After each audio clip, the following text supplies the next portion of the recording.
గతంలో బొగ్గు ఇంజిన్ మొదలు విద్యుత్ వరకు అన్నిటినీ మనం చూసాం. కుయ్ కుయ్మంటూ కూసే శబ్దాలు చేస్తూ ప్రయాణికులను తట్టి లేపినట్లుగా వస్తూ ఉంటుంది. అలుపు లేకుండా ఎందరినో ప్రయాణికులను వారి వారి గమ్యస్థానాలకు చేర్చడంలో 50 వసంతాలు పూర్తి చేసుకున్న శుభతరుణంలో గోదావరి ఎక్స్ప్రెస్ కు వేడుకలు నిర్వహిస్తున్నారు.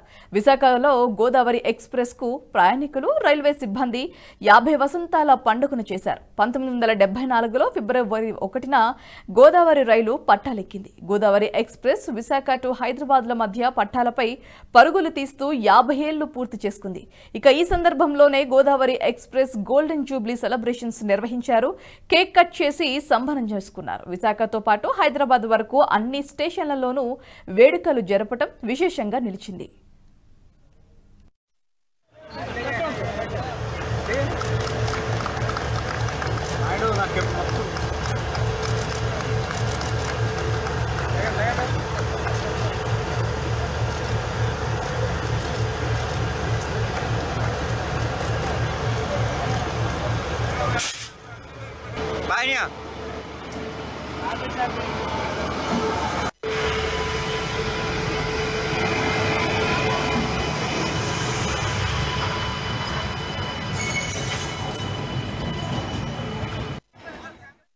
ఈ వీడియో మీకు నచ్చినట్టయితే లైక్ చేయండి, 10 మందికి షేర్ చేయండి. అలాగే కామెంట్ల రూపంలో మీ అభిప్రాయాలను మాతో పంచుకోండి. Nationalist hub group of channels ను సబ్స్క్రైబ్ చేసుకుని తెలుగునాట జాతీయవాద జర్నలిజాన్ని ప్రోత్సహించండి. ఈ వీడియో కింద ఉన్న బెల్ ఐకాన్ పై క్లిక్ చేయడం మర్చిపోవద్దు.